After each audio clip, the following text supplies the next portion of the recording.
ભરૂચની નવજીવન સ્કૂલ નજીક આવેલ ઝૂંપડપટ્ટીમાં પ્રાથમિક સુવિધાઓના અભાવના પ્રશ્નો આમ આદમી પાર્ટી અને સ્થાનિકોએ નગર સેવા સદનની કચેરીમાં લેખિત રજૂઆત કરી હતી।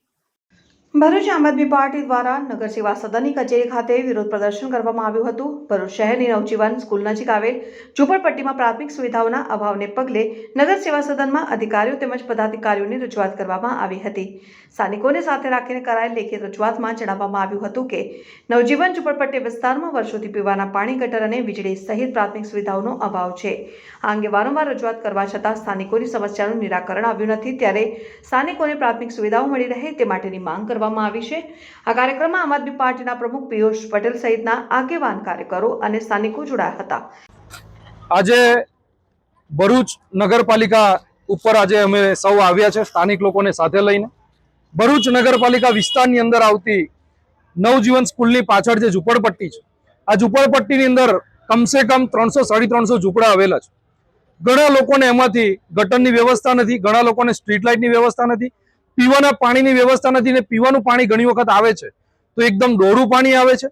આ લોકો જ્યારે મત લેવાના હોય ત્યારે ભારતીય જનતા પાર્ટીના લોકો ત્યાં આગળ મોટી મોટી ભાષણબાજી કરતા હોય છે, ઘરે ઘરે જતા હોય છે, અને જ્યારે જીતી જાય છે ત્યાર પછી આ લોકોની તકલીફો એ લોકોને દેખાતી નથી। જ્યારે ઇલેક્શનો આવે ત્યારે એ લોકો એમની તકલીફો લઈને એમની પાસે જતા હોય છે, એમને વારે વારે કહેતા હોય છે કે અમે તમારી તકલીફો દૂર કરીશું, પરંતુ જેવા જીતી જાય એટલે આ લોકો એમની તકલીફોને ભૂલી જાય છે। એટલે આજે આમ આદમી પાર્ટી દ્વારા અહીંયા એમને યોગ્ય રજૂઆત કરવા માટે આવે છે। સ્થાનિક લોકોને સાથે લઈને આ તમામ લોકો વેરો ભરવા માટે તૈયાર છે। એ લોકોને સુવિધાઓ મળવી જોઈએ। ભરૂચના જ લોકો છે, 50-50, 60-60 વર્ષથી વસતા લોકો એક જગ્યા ઉપર એમના નામે એમની ઝૂંપડી પણ એ લોકો કરીને નથી આપતા। ના તો એમને વેરો ભરવા માટે કોઈ છૂટછાટ આપે છે, ના એમને કોઈ સુવિધાઓ આપે છે, તો મત શું કરવા માટે એ લોકોના લે છે એ મને ખબર નથી પડતી। જ્યારે ગુજરાતની અંદર 32 વર્ષથી ભારતીય જનતા પાર્ટી જ્યારે શાસન કરી રહી હોય, સાંસદ મનસુખભાઈ વસાવા જ્યારે 7મી ટર્મ ચાલુ થઈ ગઈ, અહીંયા ભરૂચના ધારાસભ્યો જ્યારે ભાજપના છે આજે 20-20 વર્ષથી, તેમ છતાં પણ આ લોકોને કોઈ પણ પ્રકારે સુવિધા નથી મળી। એ ખૂબ દુઃખની બાબત છે। અમે આશા વ્યક્ત કરીએ છીએ કે આ લોકોને તમામ જે સ્થાનિક લોકો છે એ લોકોને સુવિધાઓ મળે એવી આશા વ્યક્ત કરીએ છીએ। મારું નામ છે વર્ષા ઈશ્વર, નવજીવન સ્કૂલની પાછળ ઝૂંપડપટ્ટી। અમે અમારો હક માંગીએ, અમે કઈ ભીખ નથી માંગતા। અમારે પાણીની સુવિધા જોઈએ। પહેલું તો ગટર ખુલ્લું જાય છે બધું। અમારે કાં મરદું મરી ગયું હોય, ઘરના બાયનેથી દરવાજેથી બાંધવીને લઈ જવું પડે છે।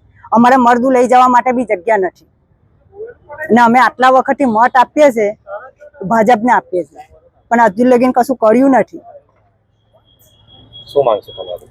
અમારી રોડ, પાણી, ગટર, લાઇટ, ગટર બધું સુવિધા અમારી નથી। હું ડોક્ટર શીતલ બ્રહ્મભટ્ટ, ભરૂચ રહેવાસી। અત્યારે હું આ લોકોનો અવાજ બનીને અહીંયા ઊભી રહી છું। એની પાછળ એક જ કારણ છે કે ત્યાંના રહેવાસીની એક દીકરી મારા ત્યાં કામ કરે છે, અને એ અવારનવાર રડતી હોય છે કે અમારા ત્યાં પાણી નથી બેન, ખાવા માટે અનાજ છે પણ સ્વસ્થ માટે કોઈ પણ ચોખ્ખાઈ નથી, જેના લીધે અવારનવાર ત્યાં આગળ બીમારીઓ ફેલે છે। તો મેં જાતે ત્યાં પહેલા સર્વે કર્યું હતું, અને ત્યાં આગળ મેં જોયું હતું કે એટલી ગંદકી અને એટલો ખરાબ પરિસ્થિતિમાં એ લોકો રહે છે કે ત્યાંના નવજાત શિશુઓનો જન્મ થયો હોય ને એ વધારે ત્યાં આગળ બીમારીથી બીમાર પડતા હોય ને એમને પેરાલિસિસ જેવા પ્રોબ્લેમો થઈ શકે છે। એવી મારી જે ડોક્ટરી લાઈન છે એની અંદરથી મેં જોયું છે। બીજી વસ્તુ કે જ્યારે એ લોકોને મત લેવાના હોય છે, દરેક જે તે સરકાર ત્યાં આગળ જાય છે, આવેલી છે, ત્યારે ત્યાં જઈને વોટની ભીખ માંગે છે, પણ જો એ વોટની ભીખ માંગે છે તે પછી એ લોકોની કોઈ જવાબદારી બનતી નથી। એવું નથી કે સરકાર તમને ગ્રાન્ટ નથી આપતી, પણ તમે પૂરતો એનો ઉપયોગ પોતાના માટે કરો છો પણ ગરીબો માટે નથી કરતા। અને આજે એ લોકોને એવું કહેવામાં આવે છે કે તમારા વોટથી જ અમે નહીં જીતીએ, તમારા વોટ વગર બી અમે જીતીને બતાવીશું, અને ધમકીમાં એવું કહેવામાં આવે છે કે તમે વધારે અવાજ કરશો ને તો તમારા ઘર ઝૂંપડાઓ ઉપર બુલડોઝર ફેરવીને તમારી જગ્યા ઉપરથી તમને બગાડીશું।